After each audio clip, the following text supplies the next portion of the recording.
We'll start the session. Meanwhile, people can join.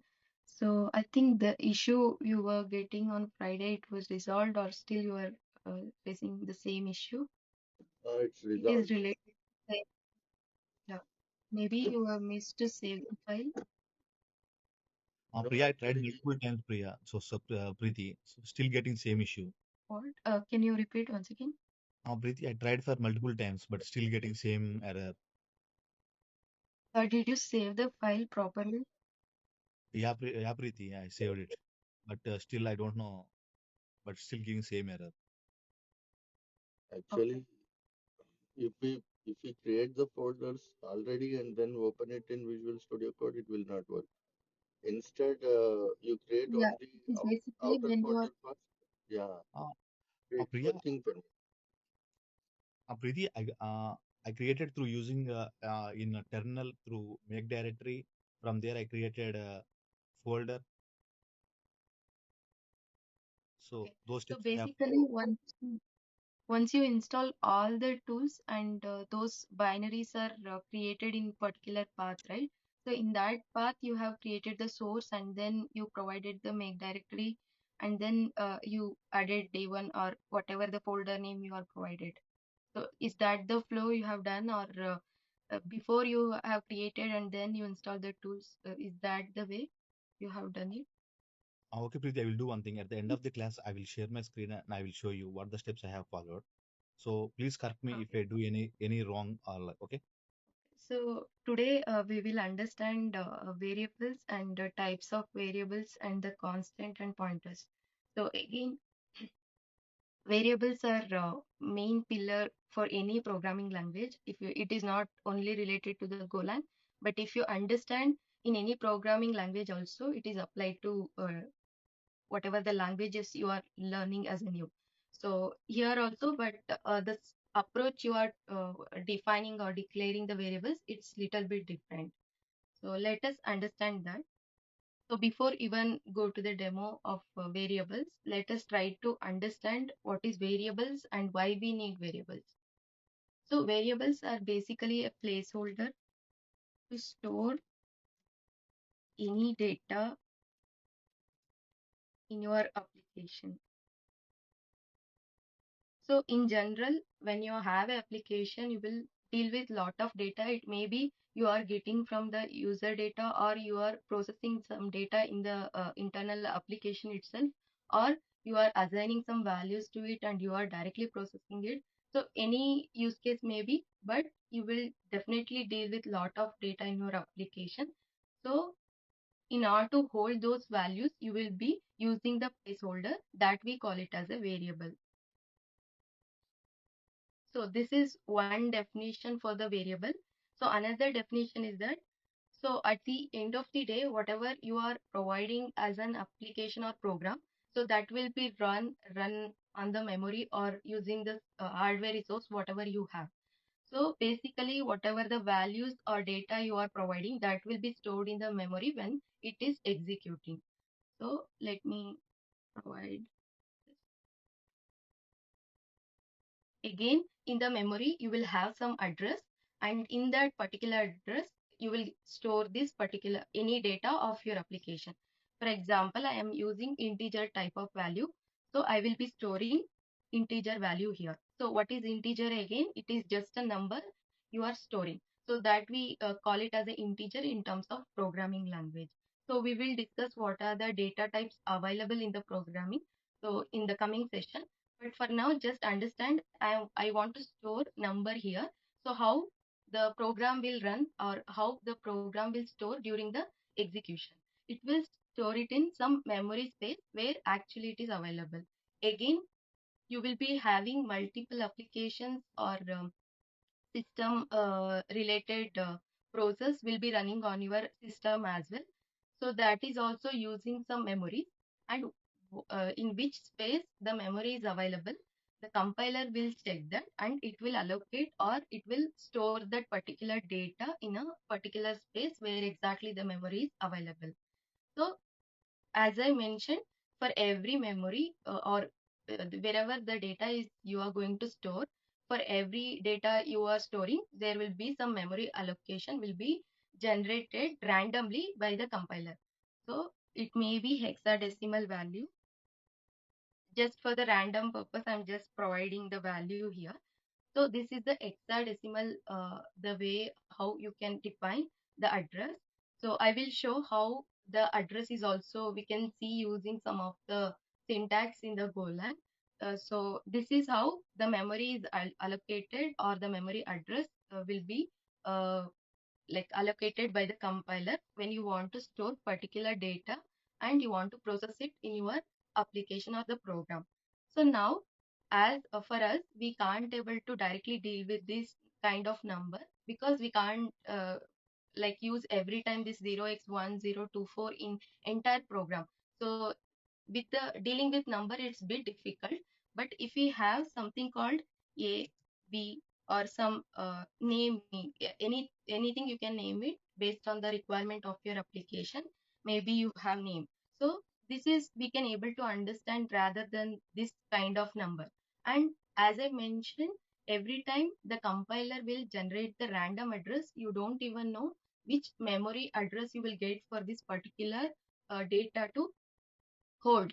But instead of too much worrying about all this random address, if you can directly deal with this kind of variable, then you can easily program and you can easily develop the logic instead of dealing with this kind of address.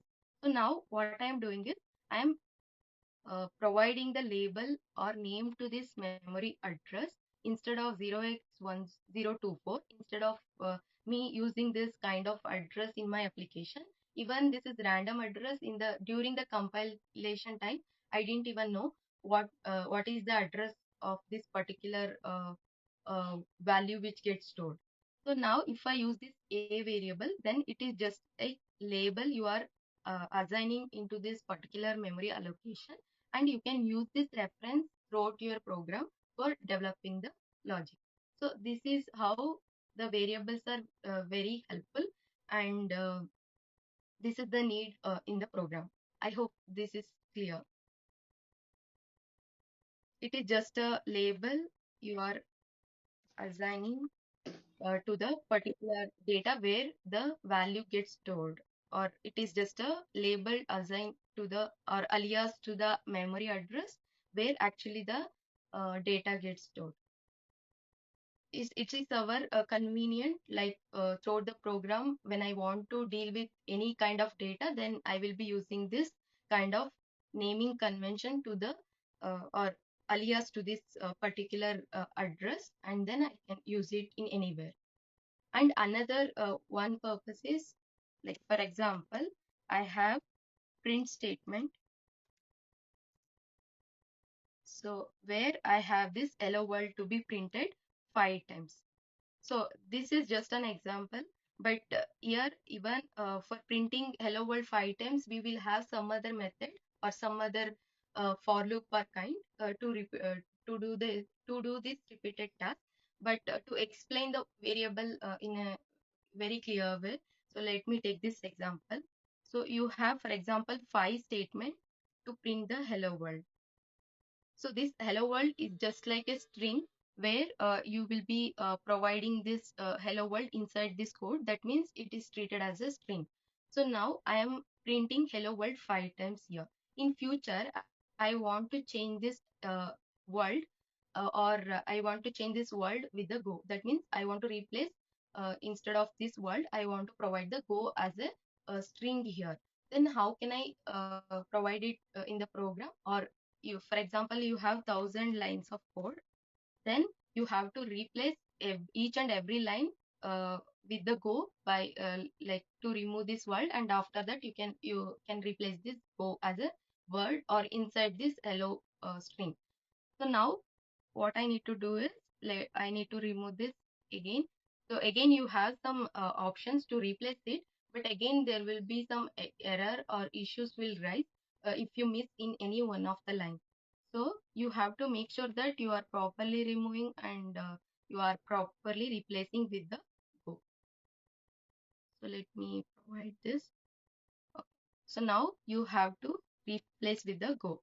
So this is again difficult task because as you are doing the normal development day-to-day activities, so replacing in every line, it is again difficult for us, and also it is a headache for us. To avoid these kind of things, we also use the variable concept. So how you can prevent this kind of replacement every time? So instead of creating hello go or providing the hello go in multiple times, what I'm going to do is, let me provide a string here, str. So I will assign hello world first, and then I am going to print fmt dot println how many times I want it. That means I am going to repeat this the same statement 5 times.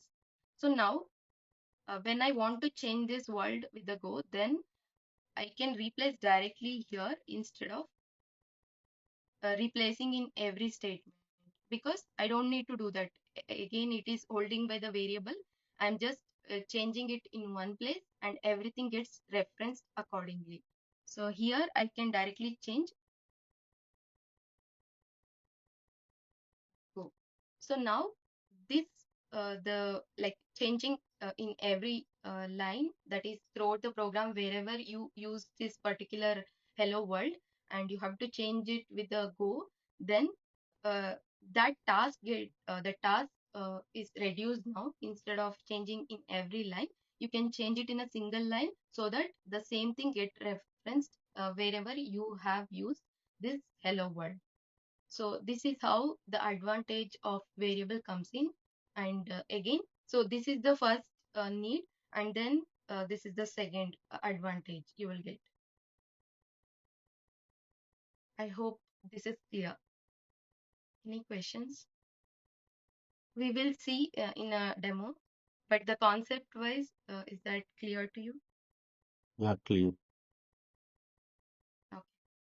So now let us go to VS Code.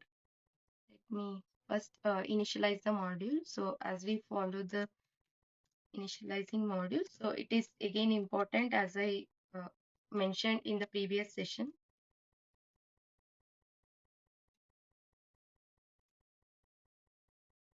Now I have created this.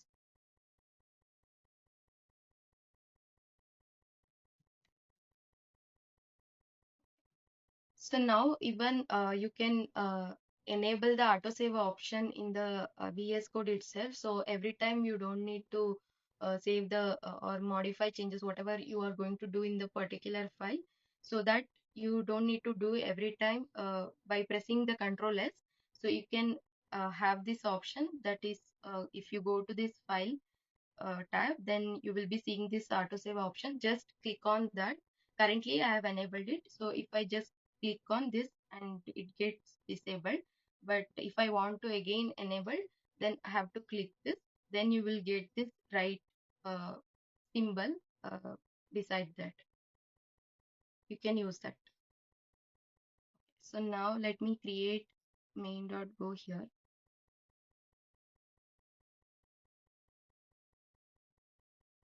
So let me provide package name. As you are seeing this kind of options, right, it is providing some kind of information here. So because I have installed the Go extension, that's why it is providing this kind of like you don't even need to complete the entire code by typing itself. If you just click on this, it will complete the structure for you and you can write accordingly.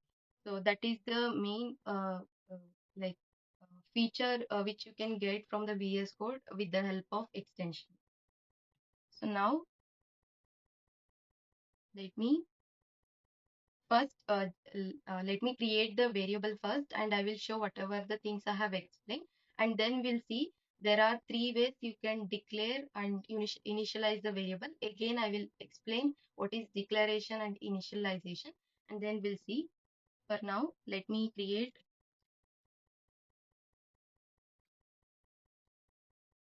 as I mentioned, when I provide the value, or it is just like a placeholder to hold any values, and whichever the type you have mentioned. Again, this kind of type I will be discussing in coming session. What are the data types available in the Golang? So let's just understand. We are storing some kind of number to the variable. So this variable is just an alias to the memory address. So now let us observe what is the address for this a variable. So now let me print out this. So how you can print the address of this particular variable using the address operator, that is ampersand followed by the variable name. So now, so we are using the FMT package. It should be imported properly. So now let me execute this. Go run main.go. So I will explain what this actually doing, because we need to understand the compilation stage as well. As I mentioned, Go is a compiled language and it is doing the build, and it will generate some binary, intermediate binary, and it is running. But currently we are not seeing any executable here for my Windows OS, but I will show what is the command to create the executable in the coming session. So now, as you can see, the address for this variable is this kind of address. That means this is an hexadecimal value which is generated, or compiler will get this address while communicating with OS and the underlying hardware, and then it is allocated that particular address, available address, to this particular variable. So again, this address you are seeing, it is completely different from my infrastructure to the your infrastructure. So it is totally depends on the hardware you are using, and where exactly the available or the memory location is available for you. It is completely different again. So if you run this simple program as well, you will see the difference while you getting the address as well. So this is how the variable has internally the address, and it's just an alias to the memory allocation where you are storing some particular value. I hope this is clear.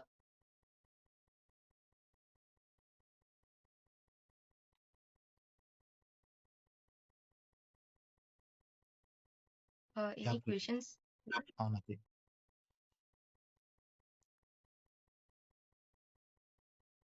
But So in case of now, if we give only a means, it will give the address. Or A means it is value. No, it will give value because I want to fetch the value, and also I want to know what is the address where it gets stored. So that's why there is a difference. For example, when I just run this, now I will get the value, because even I want to process some data in my application, right? How you can able to access it using just a variable name.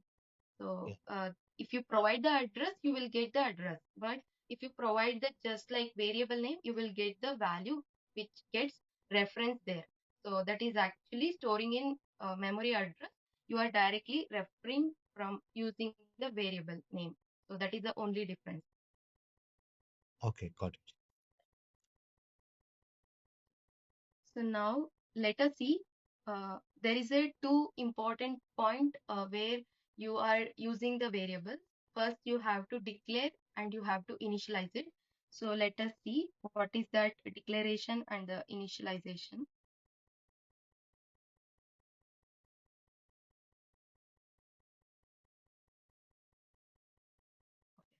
So there is a two part while defining or using the variable. So that is declaration and initialization.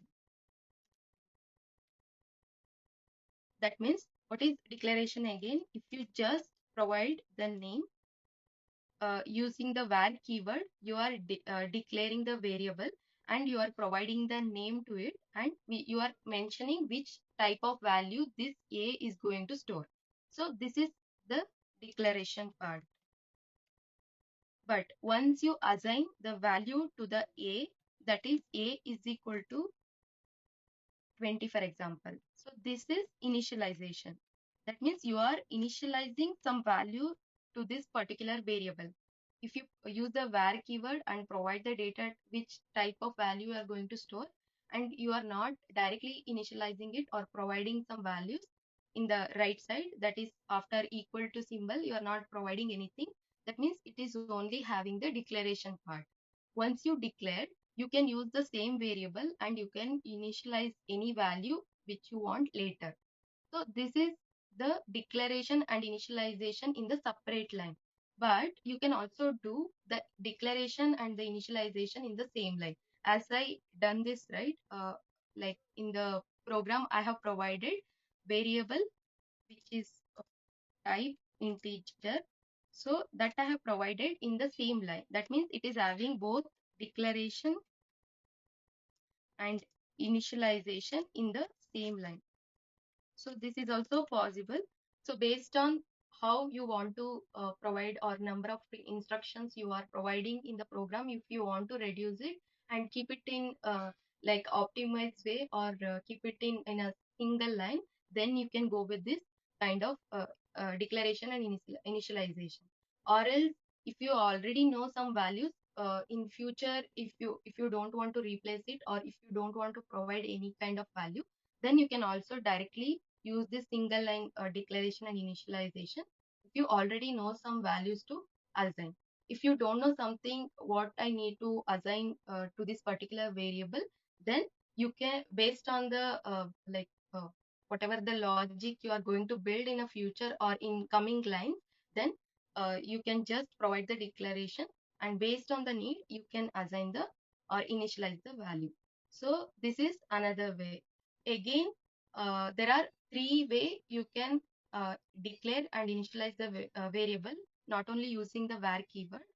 So what is keywords, again I will explain, but for now just understand this is the var syntax which is provided from the Golang, and you are providing the variable name here and then followed by data type. So this is the first way. So that means you can declare initialize in the same line, or you can declare and initialize in the next line. So the second way is so var and variable name, but you are not providing the data type. So this we call it as a type inference. So again, let me take the example. So the same example you can take. So variable a, which is equal to 30, for example. So now you are not providing the data type explicitly. That means I want to store the integer, or I want to store the float, I want to store the string. You are not specifying it as a explicit name to it, or the data type you are not providing directly.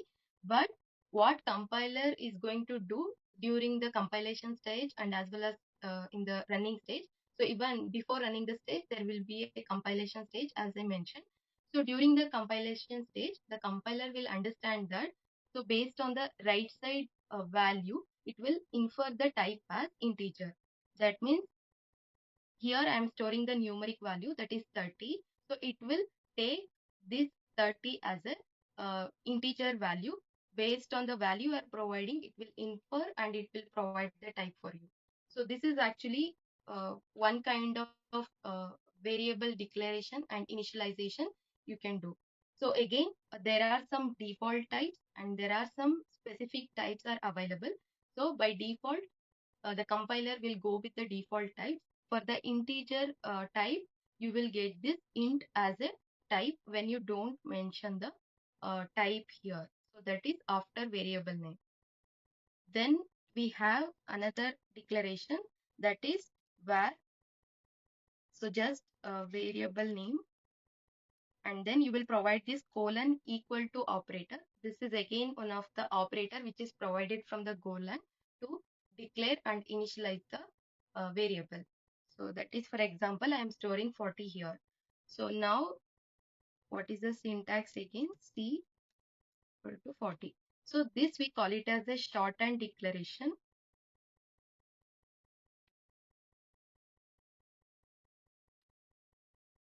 That means you are not using var keyword, you are not using data types also, but everything is inferred by the compiler during the compilation stage. So that is when you are specifically going with the default types, then you can use this second and the third method. I will explain what are default types are available, but for now, just understand there are default types are available and the specific types are available. So if you are morely of if you more towards focus on this kind of performance issue or then you will be going with the specific types, but default types it is provided from the Go itself. Now these second method and the third method you will be mostly using in some use cases, but the most like when you are dealing with some performance issue in your application, then you will go with the go with some particular data types. Again, whatever I have mentioned with respect to int, right? In the int, again we have int 8, int 16, int 32. So these are the types, subtypes are available for the int, but int is considered as a default type for the Golang. And if you based on the application requirement or program requirement, you can also choose the specific types and you can define using this first method. But for other two methods, you can't directly provide the data types.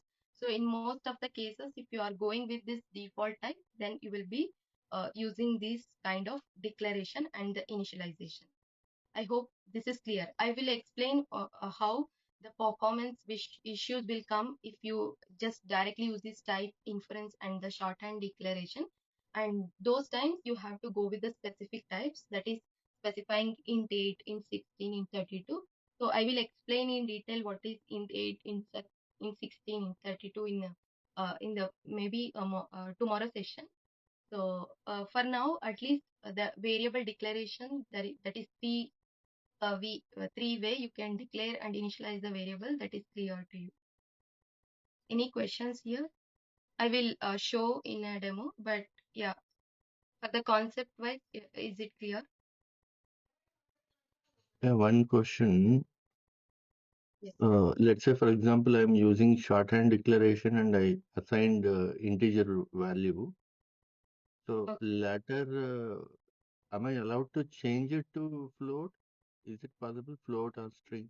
Will it take it? No, you can change the direct variable here. That means direct value instead of 40, you can change it to 1.23. Then it will replace it as a, or it will treat it as a what the float value. But later, once you declare and initialize the value to the particular variable as an integer value, then you can't replace with the different type of value, but you can replace with the same type of value. That means here I am providing the c value as 20. So later or in the future logic, I can provide it as a, for example, c equal to 30. So that means Yeah, I integer only. declared and can you hear me now? I think there is some glitch. Yeah, we can hear you now. Okay. But still that error is coming. The organizer is experiencing technical Yeah, difficulties. I think the team whoever joined, they have left actually. Let me check. Okay, let me reshare the screen once. Okay, now it's fine, right? Yeah. So now let us see. First, we'll see the declaration part. So just I am providing the declaration, but I have not initialized it. So let me initialize in a separate line. That is using the a variable, and I'm just providing some value to it. So now let me print out the value. It is just in the single variable or single line you are providing the declaration and initialization in the previous example, but I'm just providing it as a separate line and let's run this program. So go run is doing the go build as well as executing the program itself. So now, as you can see, it is printing the output, but it is giving some suggestion. That means should merge variable declaration with the assignment on the next line. That means you can do declaration and the initialization in the same line. It is saying that instead of doing it in a multiple lines. So because this is not an efficient method, you will be not using my mostly in many cases. But when you don't know the value to this particular a variable or any variable you are declaring, then you will be going with this kind of declaration and initialization. But you can also do in the same line as well. So for now, I'm taking this for the integer example. But when it comes to data types, right, I will explain in detail how you can use those different data types which are available in the programming language. So again, you can specify println b. So this is another type.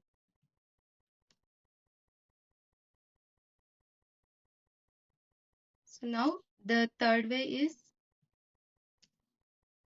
let me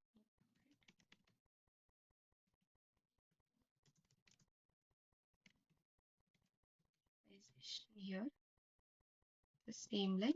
So now this is actually in the first, the way you are declaring using the variable along with the type.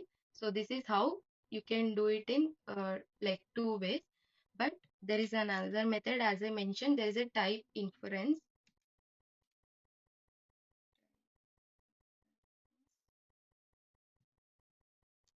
So now you will be using just a variable.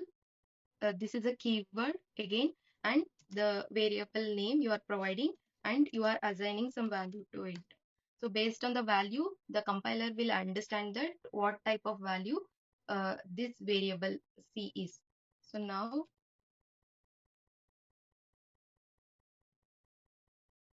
so you can also check. I will also explain what are these println and printf in coming session. But to understand here, it is just printing the output on the terminal, whatever you are seeing.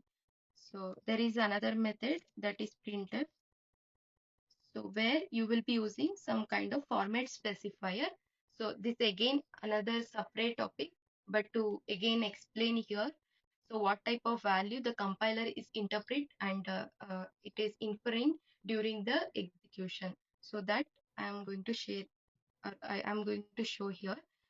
So if you just provide this format specifier and you are providing this comma and providing this variable, that means what this actually the C variable type when it compiled or execute.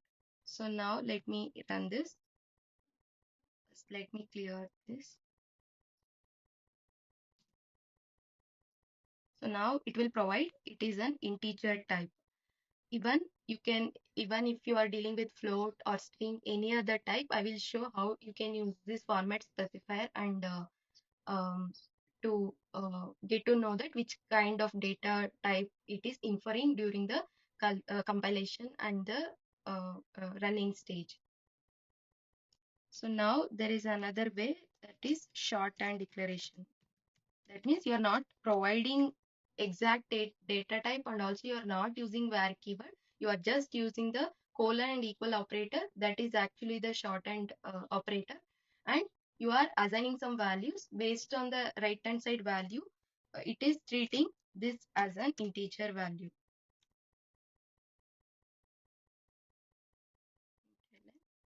And D. So now let me print out the type as well. So both these types will be int only.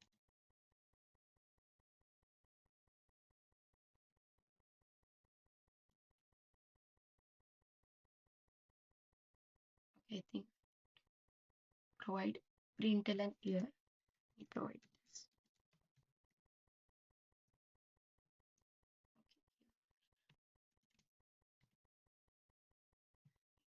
This should be percentage D,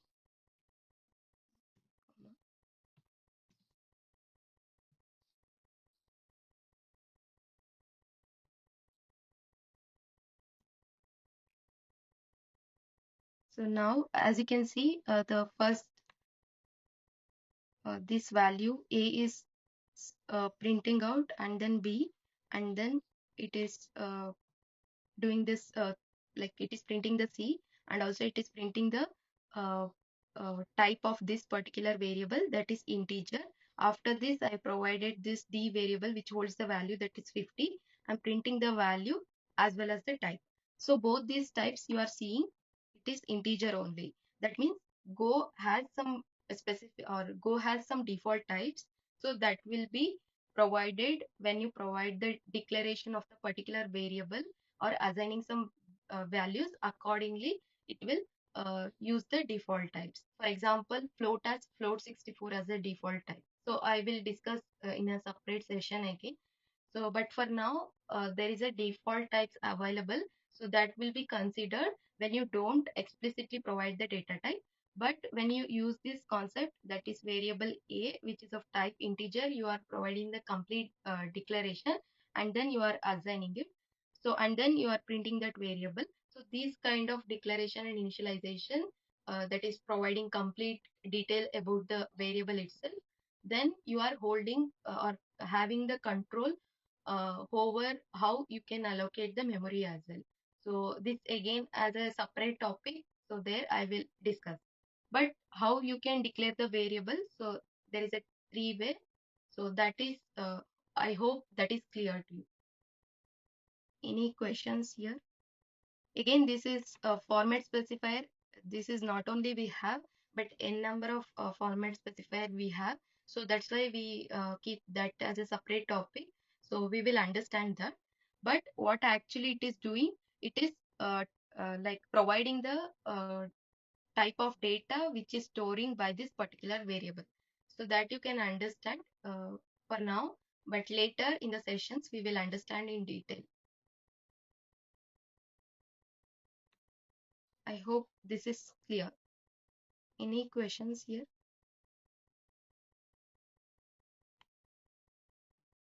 No, Preeti, clear. Okay. So now, again, when I provide names, right, I have to provide the proper name. So let me explain that as well. There is a proper naming convention we usually follow for every variable naming. So let me explain that. So for example, let me take a different type of value here. That is, for example, var name, and which is of type string. So again, I mentioned a string will be specified inside the code. So let me provide it as a XX here. So here I'm providing this variable name. This is allowed. But what if I provide $name? Is this allowed? Let us check that, but it is not allowed because other than underscore, whatever the special symbol you are going to mention in your the variable name, or when you are providing the variable name, that is not allowed. Again, you can provide this underscore followed by the name. This is allowed, but this is not allowed. So starting with number, so that is, this is not allowed. That means starting with number or starting with some special symbol is this is not allowed, but you can start the variable name with the underscore. So now let us see that.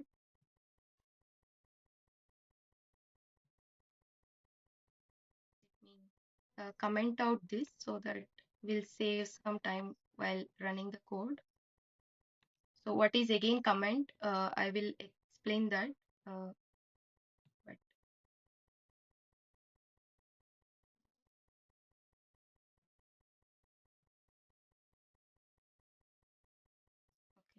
So now I'm providing the name which is of type string, and I'm providing XX as a value. So now let me print out this. It can able to print the whatever the value which is stored in this particular variable. So now let me run this.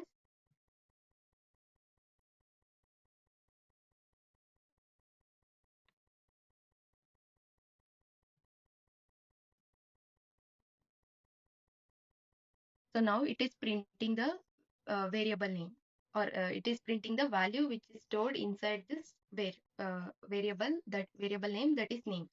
So now let me provide dollar name, which is of type string, and it is holding the value yy. So it is already throwing that error, that is it is an invalid type, or it is found some illegal syntax. That means you can't provide this kind of syntax, that is don't provide any special symbol when you are starting with variable name. So even after this is also not allowed. Any special symbol you will be treated as something like art symbol or ash symbol, dollar. So these are the special symbol which is available on your keyboard, which you can't use it while you are naming any variable. So now let me go with this. It is not also not allowed. So again, we are not going to use it, but in some cases you can go and use this kind of variable naming convention. So that's why I'm like earlier only I'm specifying this kind of naming convention to the variable. It's not allowed, but you can specify underscore followed by the name. So provide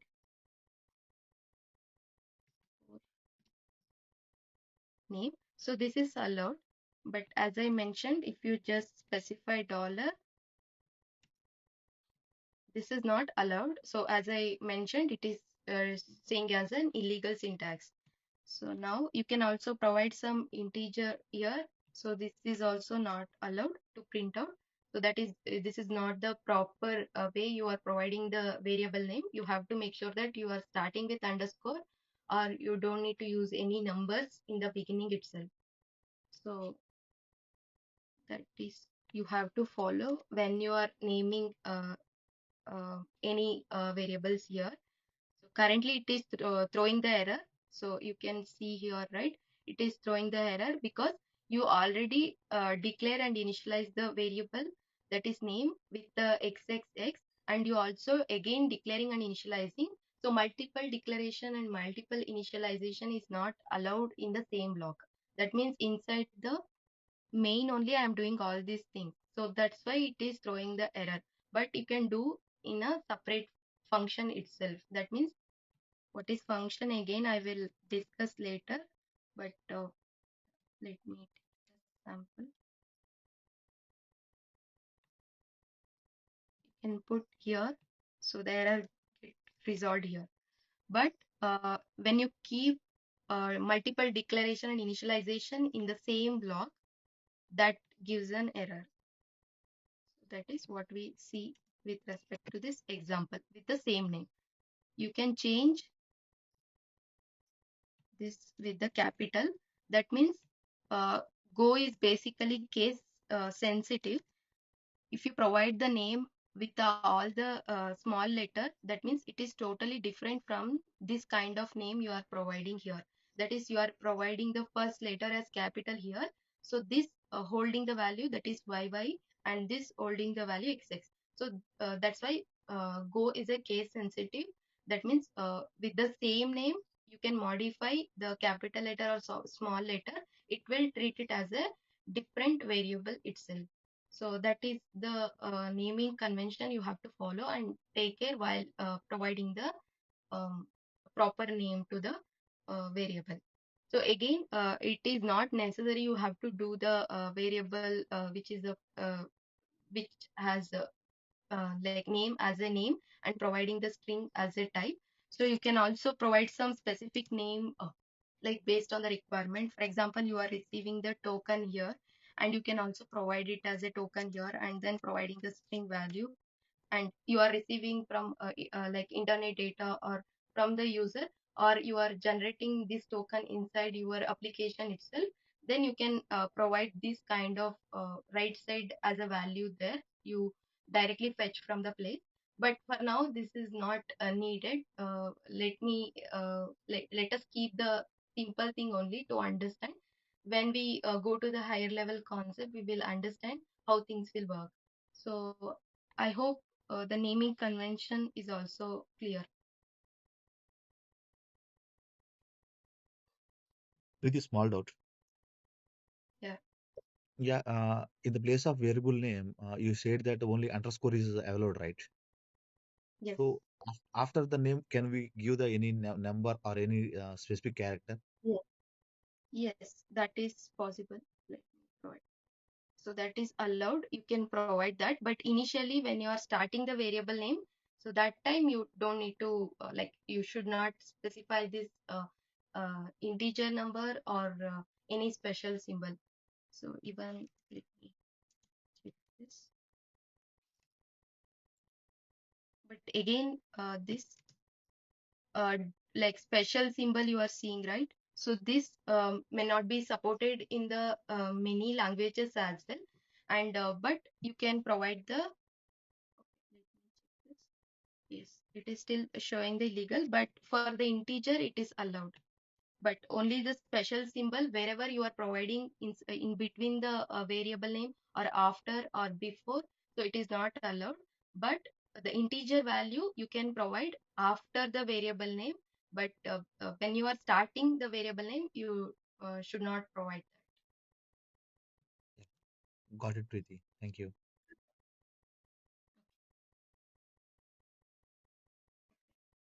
So if this is clear, and let me take another one. So and also we are uh, like only providing a single variable declaration and the initialization in the same line or in the different line, right? So now how we can provide multiple variable declaration and the initialization in the same line. So let us see that.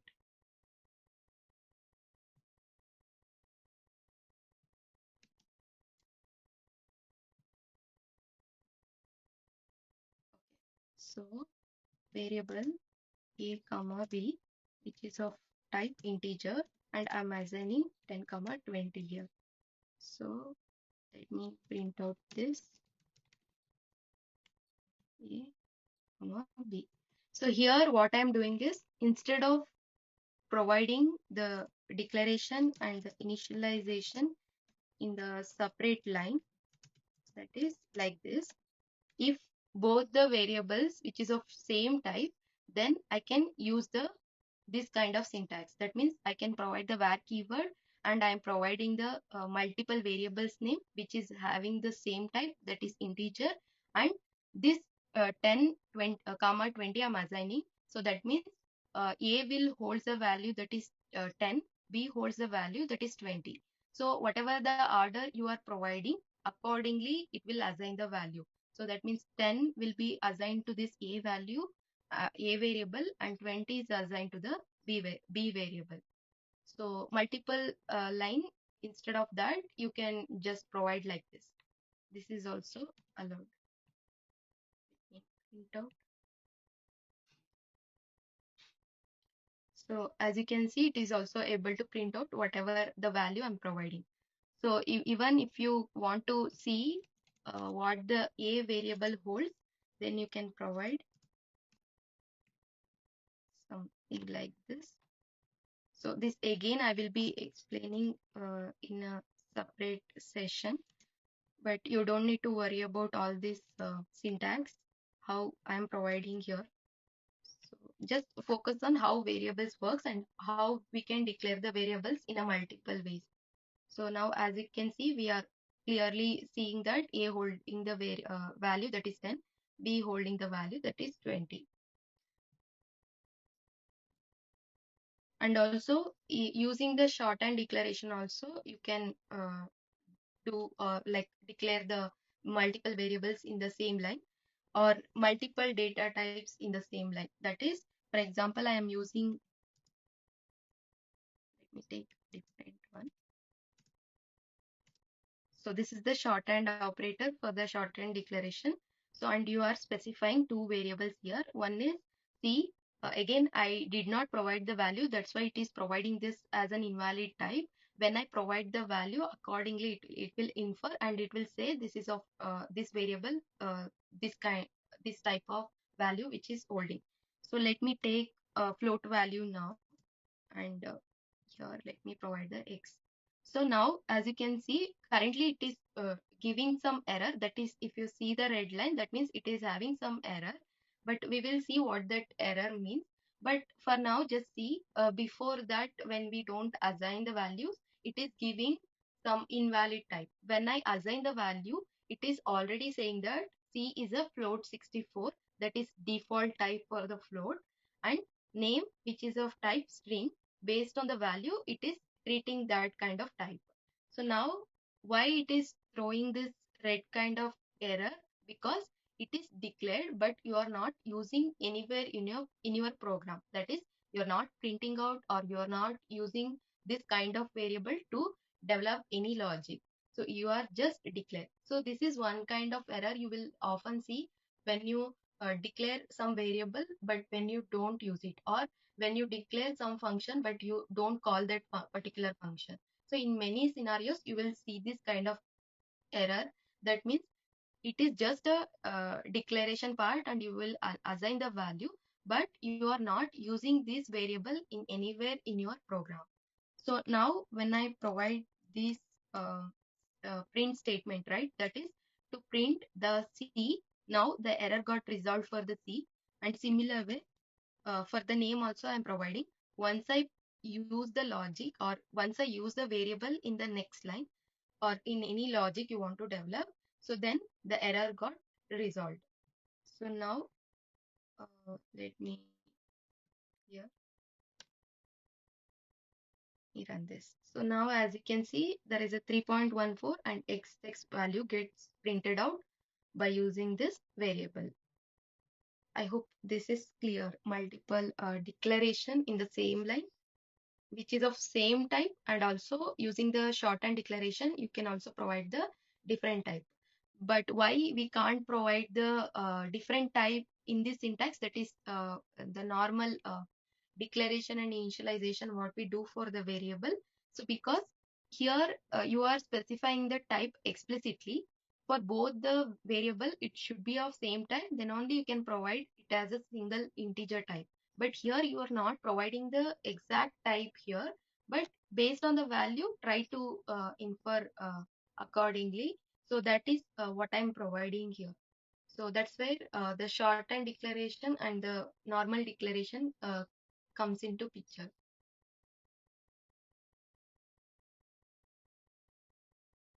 Any questions here?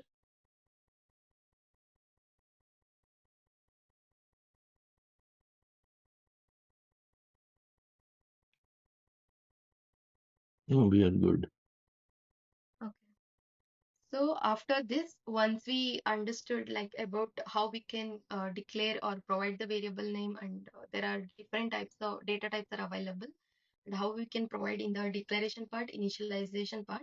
Once we understand that, again we have three types of variable. That means, let me explain a whiteboard.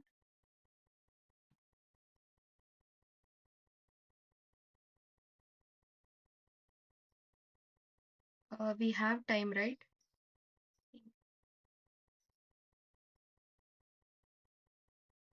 So Yeah, this is pretty. We have what what we discuss now. That is three way you can declare and initialize the variable. But there is a three types of variables available. One is local variable, and second one is package level variable, and third one is exported. Let me clear this.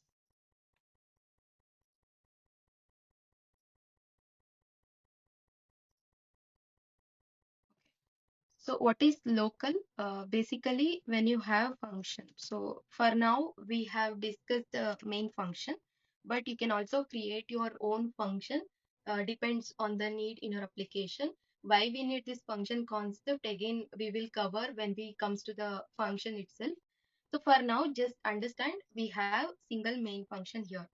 So now whatever I am providing as a variables here, that is, for example, I'm declaring local variable here, and which is of type integer, and I'm providing value. So this is local to this particular main function. you can't access outside this main function or from anywhere. So for example, you have another function here, for example, add here. So don't worry about how this function works and why we need it. But this local variable which I declared inside this main function, which is not accessible inside this add function. So both are in the main package only, but still this is having the local scope. It is not accessible through this package or through the program itself. It is particularly scoped to the particular block. So that is what we call it as a local variable. But like as I mentioned, these functions are inside this main package. So now let us understand what is package level variable. So now I want to provide a variable declaration and initialization. It should be accessible throughout this main package, not outside this main package, but throughout this whatever functions are available. So inside those functions or inside any blocks inside this main package, it should be accessible. So now how you can provide that? So like uh, outside this main function and outside this add function, and after this package declaration you will be providing the declaration, that is package level variable is equal to 20. That means you can still access this package level variable inside this main and as well as inside this add. That is, throughout the program inside the main package you can still able to access the package level variable. So now let us understand exported. So apart from this main package, we have another package, that is for example package 1. So as I mentioned, we have module package, and inside the package you will be providing some specific code, specific Go code related to that functionality. It may be order, as I mentioned, for the microservice application. In most of the scenarios, you will be using the package concept. So now, apart from main package, we have another package, that is, for example, package 1. So inside this package 1, I have one sample.co file. Inside this sample.co file, I have declared one variable, that is, for example, var exported var. So now here I am providing this 40. So now I want to access this uh, exported var from outside this package 1, that is inside this main package I want to access it. So now how you can do that? Import this package in the whatever wherever you want to use inside the main package, and you will be using the uh, import statement here, and you will be providing the module path followed by the package 1. So once you import this using the package 1, you can use you can like use the variable which is provided in the package 1 to the main package. So that is basically, if you are dealing with exported variable, then that means the visibility or the accessibility of this variable, it is also within the package as well as outside the package.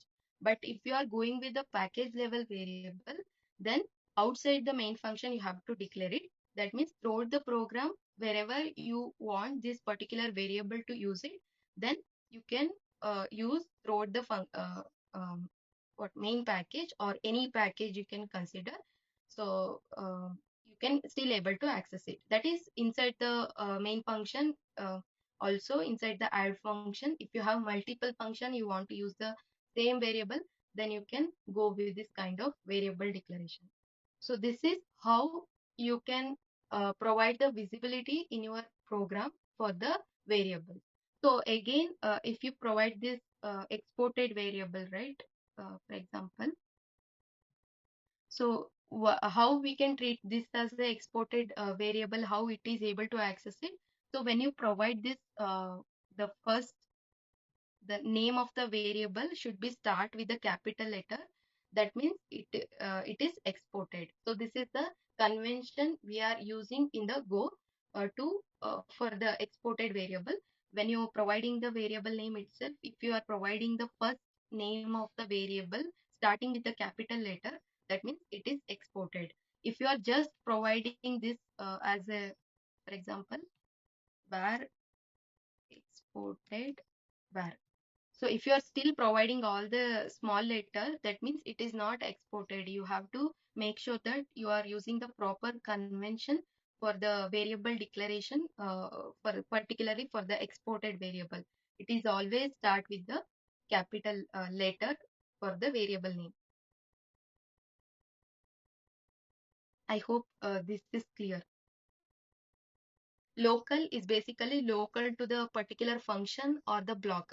For example, even inside the main, you will be dealing with lot of conditional statement, lot of for loops you are writing. So even inside the for loop, you can declare variable. So that means it is local to the for loop only.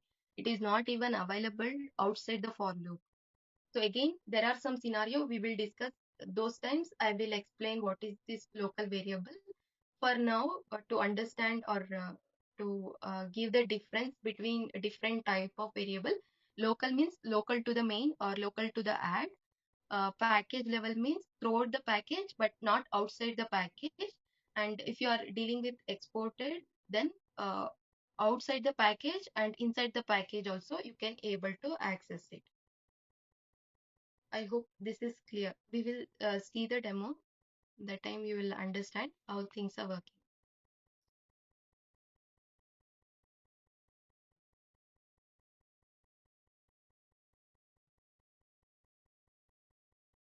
If no question, or maybe start this.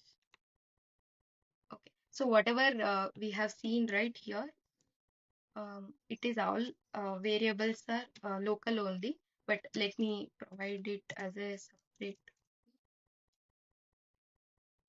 I will push this code the GitHub after, like I will make some changes. Okay.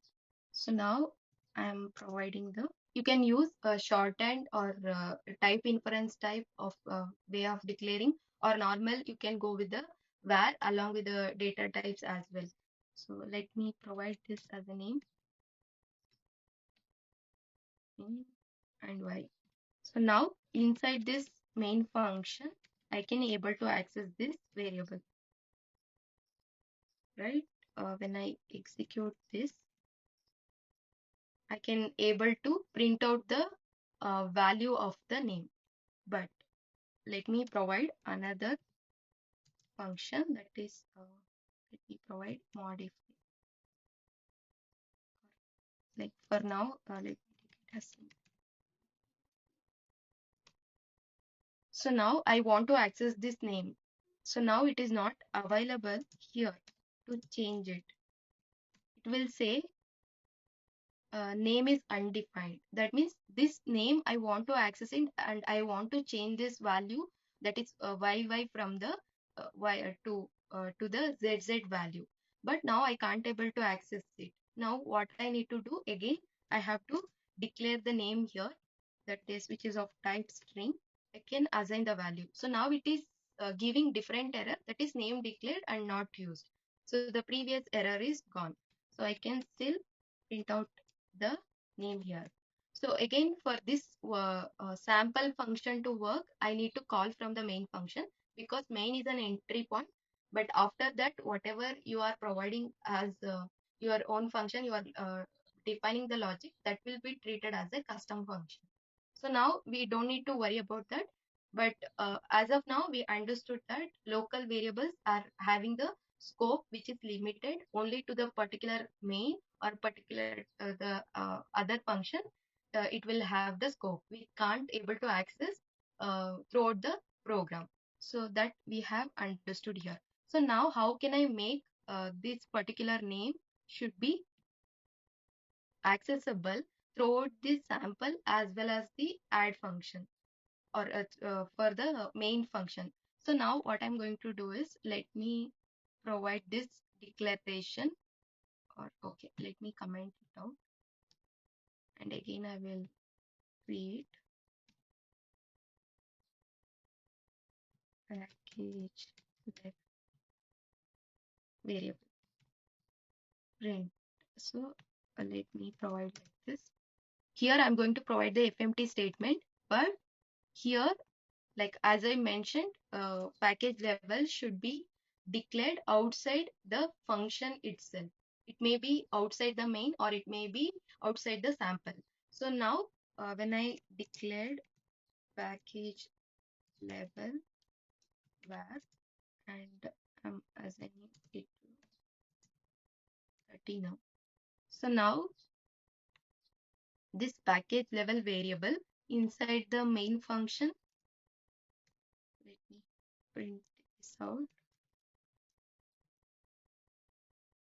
As you can see, it is already giving the suggestion. There is already package level var is declared. So now I can print that out. So as you are seeing this kind of pop-ups, right? Or it is already giving some suggestions because we install the Go extension that is actually providing all these things or intelligence while developing the code. You don't need to type every time the package level var. You just need to provide the first letter, then it will give all the suggestion which is start from the P, and then you can select one of that and you don't need to type again. So now let me print that in a inside a sample also, that is package level var. So now in both main function as well as inside the sample function, I can able to access the particular variable. So let me provide the sample logic. So you don't need to worry again regarding the function, but just focus on the package level variable. So now let us print out. Now it should print the package level variable 2 times. That is for this main where I am providing the fmt println statement, and also I am providing inside the sample function also. So let me provide that. So as you can see, 2 times it is printing. For the first time inside the main it is printing, and then it is printing for the sample function. So I hope this is clear. Or any questions here? And one more thing, as I discussed, there is a 3 way you can declare the variable. So here you can only, like for the package level variable declaration and initialization, you have to provide only the uh, this kind of initialization, that is complete syntax about the variable, and you can also provide this type inference, but you cannot provide the shorthand declaration here. That is, so shorthand declaration, it is only having the local scope. You should not use that syntax to declare the package level variable. This is not allowed. You have to make sure that you are using this or complete syntax about the variable declaration or this. So these both are allowed at the package level. Only shorthand declaration is allowed within the scope, that is within the local scope. So now let me create for the package variable. I need one more package, right? Apart from this main package. So let me create one folder so that we will understand in this particular directory, there are some source code is available. We can directly differentiate that. So let me create package one only. So inside this, I will be creating some sample.go. And then here I'm specifying this package name is, for example, package one. You can name the directory and as well as the package name. It's totally different. It is up to you how you can name it. But it is always prefer to go with the directory name, so that even when it comes to package, you will get to know that, okay, this package name is belongs to the order. So for the example, I will be taking this as a package one, but in real time, you will be using the harder or you will be using the payment. So that time you can also specify package order year or package payment year, so that there is a clear understanding about the directory as well as the package. So, but again, it's not mandatory. You have to provide the directory name, whatever you are providing here, that should be package name. So that is not the case. But for our convenient, it is better to go with the same name. So for now, let me take this package one only. And then here you are not providing anything. You are just providing the exported variable. And you are assigning some value. So now I want to use this particular exported var inside this main package. So now let me do that. First, as I mentioned, this is the package you are internally created. As it is not belongs to the core package, you have to make sure that you are importing explicitly. So you can provide the path here. That means like when you have multiple packages, right, for the import, then you have to make sure that you are put inside this braces. That is the set you are calling it as in the mathematics, right? So you can use this kind of brace to put all the packages. So now what I mentioned, when you are importing the package that is you defined inside the application itself, first you have to go to this module. You have to copy this entire module path, and then inside the main, you have to provide this name followed by the package. So now I will use this. Currently we are getting error. So first we will use the thing and then we'll see. Just remote control set. Okay. So now let me remove this sample and then here also. And then I'm going to use fmt println and package one dot. It is not imported currently, that entire package. That is not, it is not giving the suggestion. Let me provide this as the exported var. Now you can able to see there is a exported variable which is available in the package one. Now I can use that to print out here.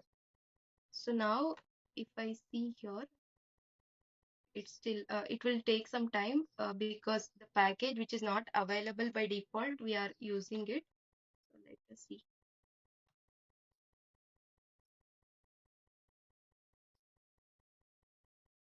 I cannot find. Let me check.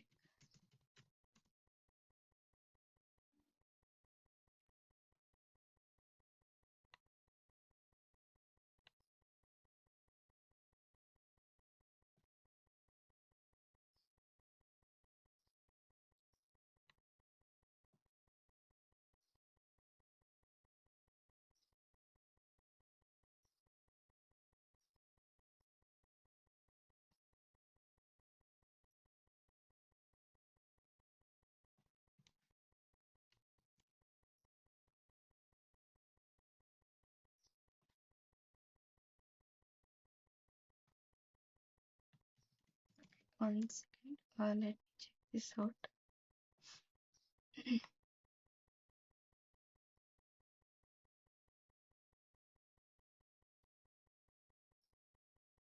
It is not loaded still.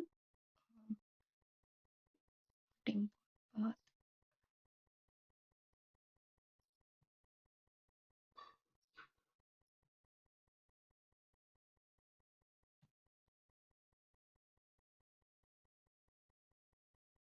Okay. So basically, one more issue because of this is that we have to maintain the go.work file as well.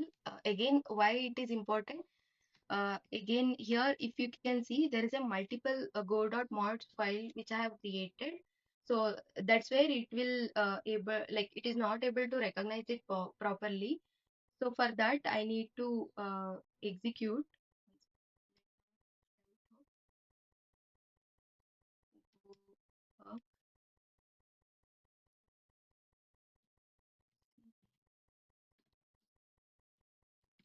So when you are dealing with external packages or the package you have created, and you will be maintaining different modules so that it is not able to recognize the different module path.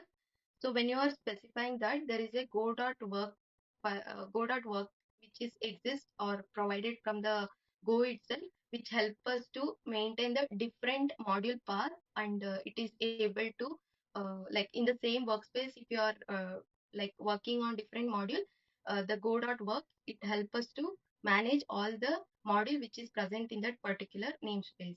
So let me execute that. It's not created.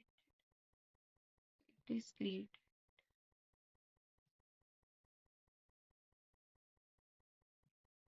Still giving this error.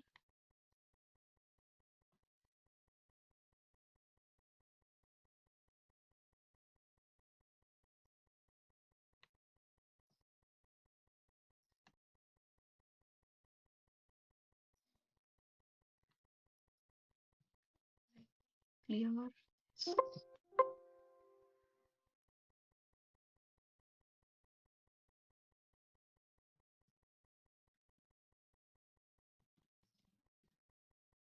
So go work.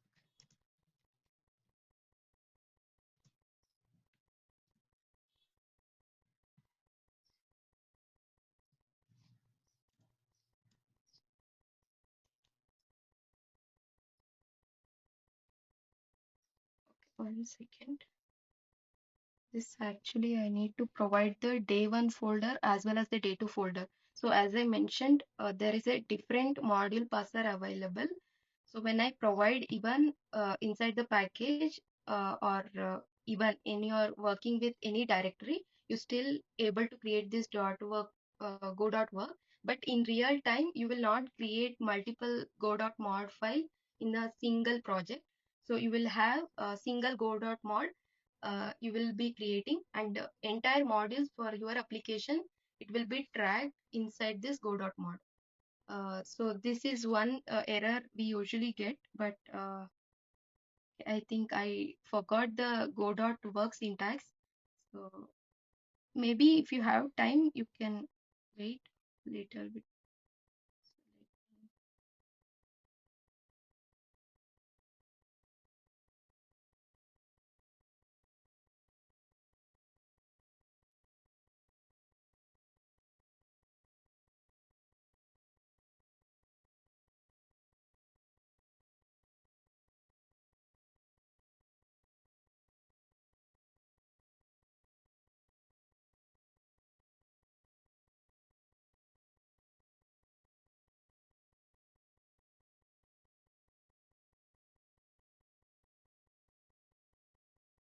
Let's do this.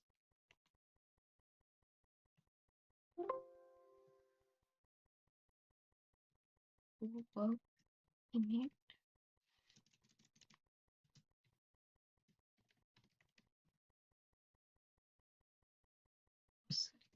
Go L work.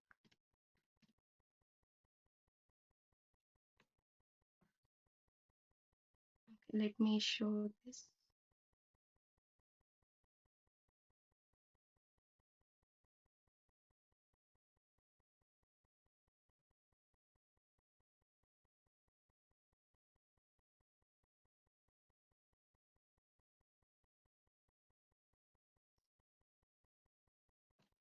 Okay, so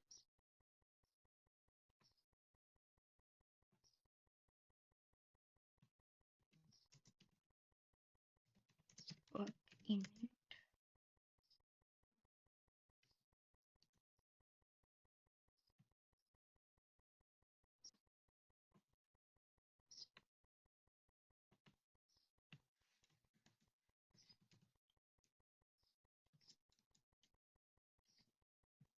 I will explain what this actually doing, but for now, let me first explain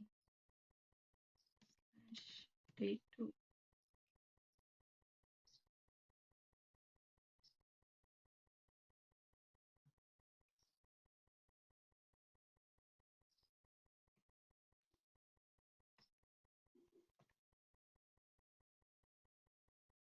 It is present in Golang session.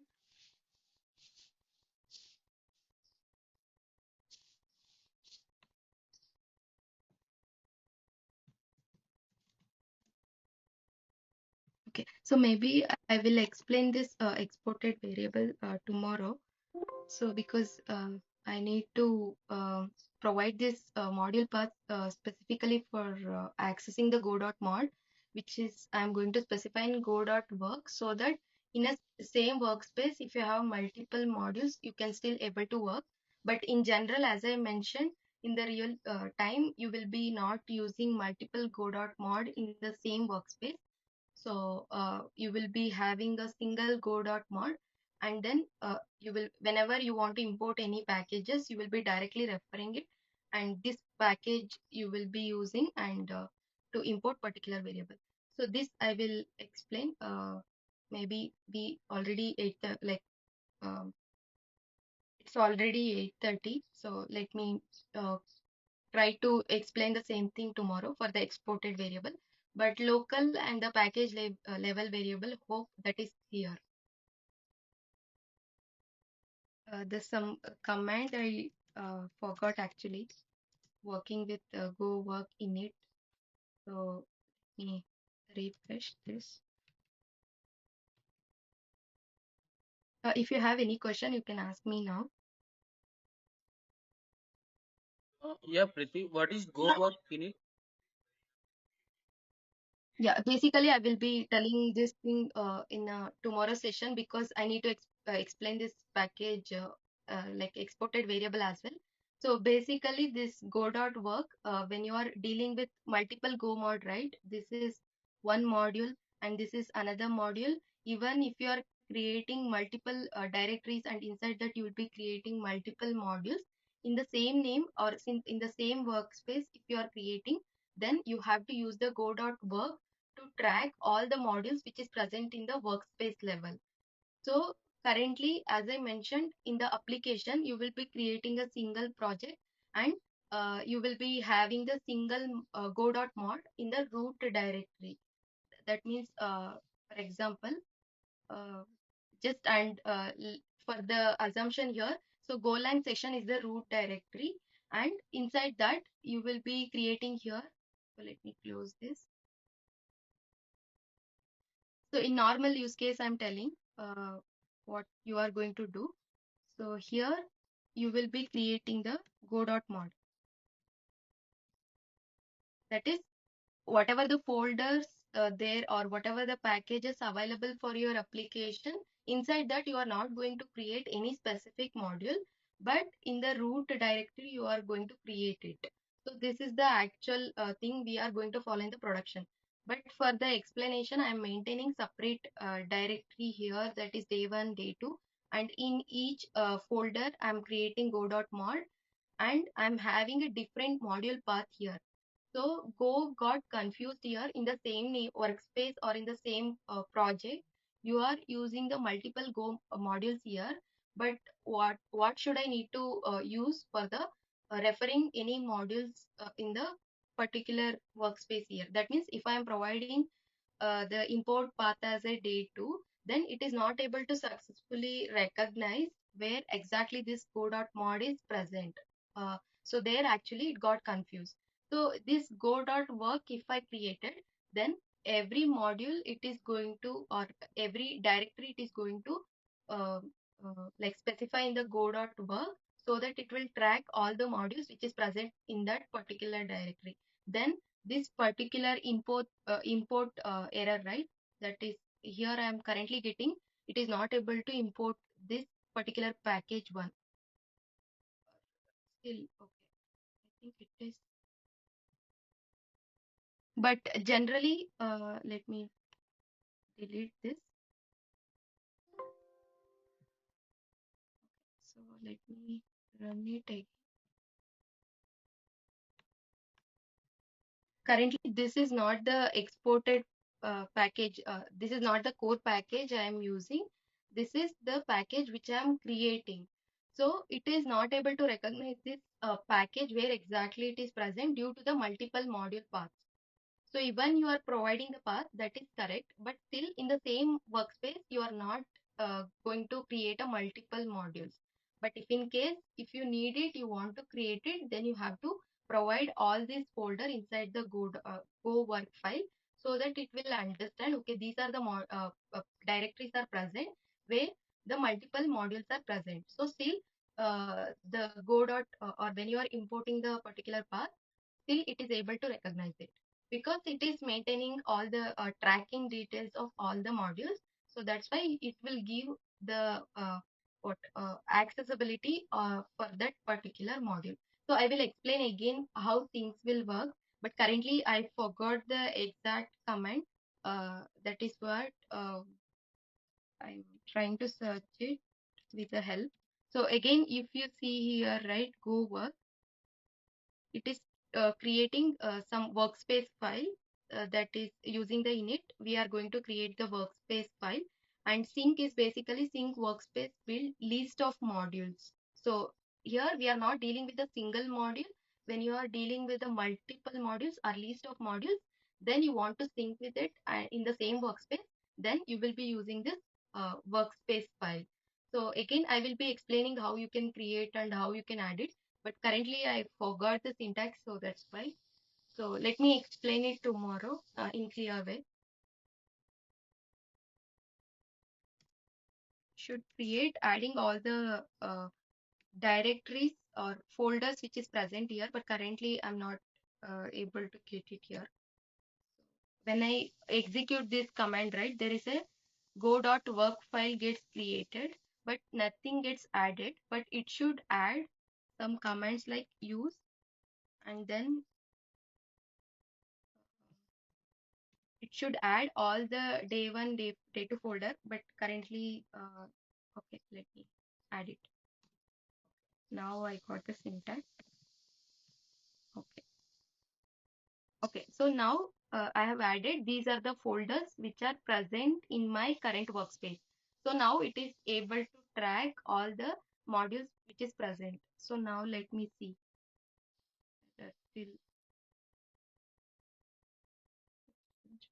and not used. So okay. It is giving different error now. Let me first package 1 exported var. So now as you can see, the error got cleared. Okay. So now as you can see, there is a package got imported successfully with the underline. If you see this, then that means it is successfully got imported, and it is also providing some name for you. If you don't want it, then you can also go with the package 1 directly. So then I'm using this package 1, and then I'm using the dot operator. So this is again using like if you want to access some particular function variables, then you will be using this dot and followed by whatever the variable or function you want to use it. So that will be accessible. So as I mentioned, so go dot work is a workspace file where you will be telling these are the folders I have created.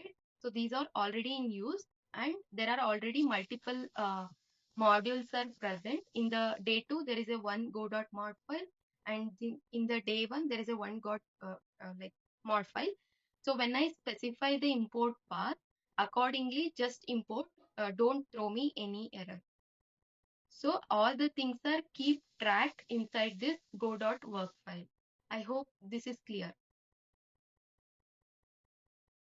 Or any questions? So this is the variable declaration and initialization I have provided. So that is the same thing I'm exporting here. That means outside the package, I'm still able to access this exported variable. That is what I want to tell here. But again, if you don't understand this go.work, you can ask me again.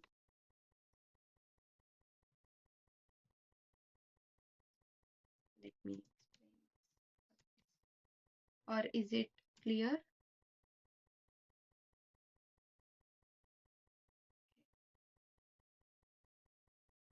Yeah, Okay, I clear. think many of you dropped. So basically to manage the workspace, and in the workspace, if you have multiple go.mod files, then you have to keep track of it. And whenever I provide the import path, you should make sure that I'm preferably going with this particular path and it is able to successfully imported. So this is the one use case where you will be using the go.work. In mostly in the production scenario or in the day-to-day development activities, you are not going to see multiple go.mod, but for trying out or experimenting out or in some use cases, you will be seeing this kind of multiple modules. So I think for today, this is enough. Okay. So Left work out concept. Yeah. work means workspace, Yeah. right? Yes. Okay. This is again one of the tool which is provided from the Go itself, that is Go work init. So this is also, as you specify Go mod init, it is also initializing the workspace file and everything when you are providing the multiple modules inside this workspace, right? It is going to add with the help of this use what keyword, and then it is automatically syncing up even you are not seeing that, right? Whether it is doing the sync or not. So but actually it is internally doing it, but sometime you will get the error when it is not properly using all the modules in the workspace. Then you can execute the sync command. It will sync all your workspace module into the workspace file. So that is how the commands are used with respect to Go work. But again, this will be I will be explaining in the Go tool chain concept. Again, you don't need to worry about that. But for now, when you are dealing with external packages or the package which you have defined as a custom package, when you import that, you have to make sure that the import path you have specified is correct. And if it is not importing and you are maintaining multiple modules in the same workspace, then you have to make sure that you are creating the go.work file. So yeah, I think Okay. this is enough for today. We'll continue tomorrow because most of them are dropped off already. So if even they don't understand, then I will explain it again tomorrow so that it's again clear. But you can Ra- try it out whatever I have explained today so that we can continue with What is the other topics. can you share Go documentation? We will go through it. Which Go documentation? So basically, I will be providing the README file here only.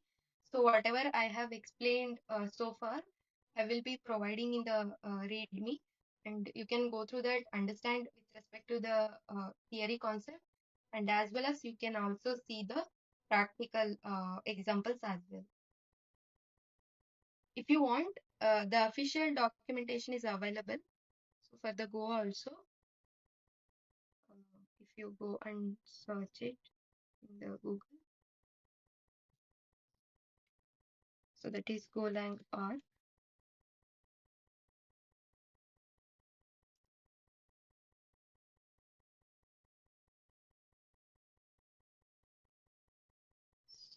Go.dev.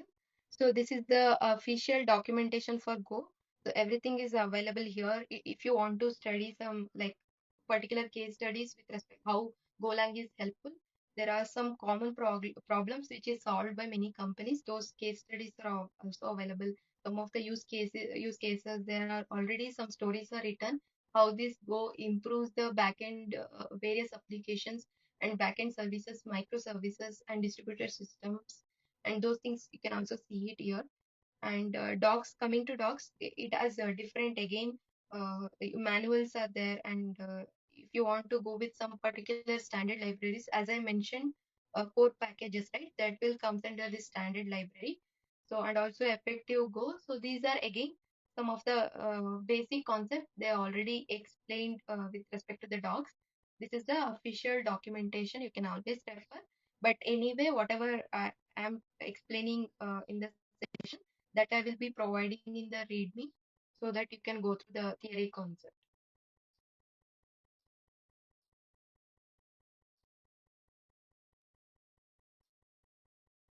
Okay. So if that is enough, okay, maybe we can drop